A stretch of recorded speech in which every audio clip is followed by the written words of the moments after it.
Hey everyone, it's us again, Ming, Zara, and Ivan. hey guys, those are awesome puppets. they are very cool. Now, we both really love seeing your puppets. It looks like so much fun. But now you have a puppet, let's turn it up a notch. We're going to help you bring your puppet to life. Here are some awesome tips to do just that. So what we're going to do now is learn how to look with our puppet. Now looking is super important with puppetry because we understand what the puppet is thinking and how they see the world, which brings it to life. So to practice our looking, I've got a handy bullseye here. So you can use your puppet at home as well. And we're going to practice looking at the bullseye. Are you ready?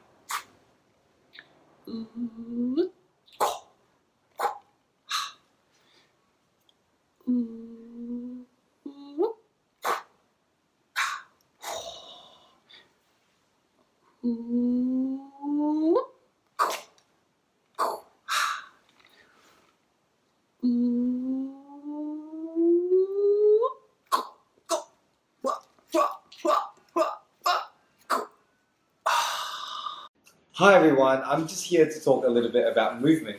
So Ivan's already talked a little bit about looking with your puppet. I think that's a great way to start because we've got to see something first before we can start moving to it. So let's say this puppet here is going to move towards this box. It's looking around and then it sees it and then it starts moving towards it. So for me, when I'm moving the puppet, I'll hold my two little sticks here because I find it the easiest way to move the whole puppet. Because if I grab it from this stick, it just ends up moving like this. So that's how you move. But if you want to add a little bit more to your movement, you can be excited about what you're moving towards to. So let's say I really need to blow my nose and I'm excited to blow my nose. So my puppet will be looking around, sees it. I needed a tissue and can move towards it. Hi.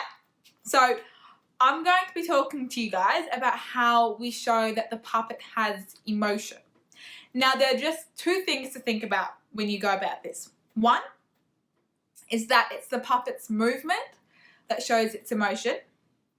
And two, that we draw how the puppet moves off how we move. All right, that's it. So, for example, when you're really sad, right, your whole body drops down. It's very down. So if we think about that in puppet terms, right, the whole body just moves down. And you can tell it's sad, yeah? Same thing if it was happy. When we're quite happy, it's very up and open. Same thing with the puppet, up and open, yeah? And if it's surprised, if we're surprised, we tend to drop back. Oh, same thing with the puppet, drop back. Now, something else that's actually really cool is the bigger you make the puppet move, the more intense the emotion comes across, right? So, an example of surprise.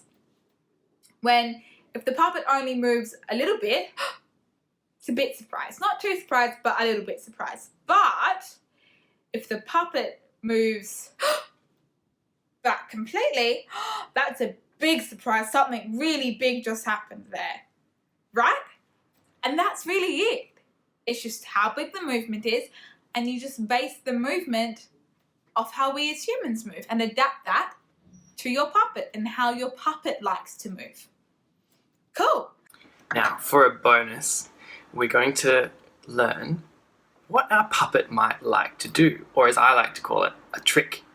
So for my puppet, a trick that I've discovered it loves to do, it loves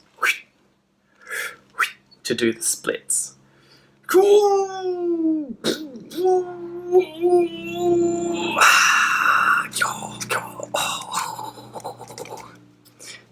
So what does your puppet like to do? Now you've got some ideas for bringing your puppet to life. Keep practicing because we have a really cool challenge coming up for you guys. We'll see you all soon. Bye!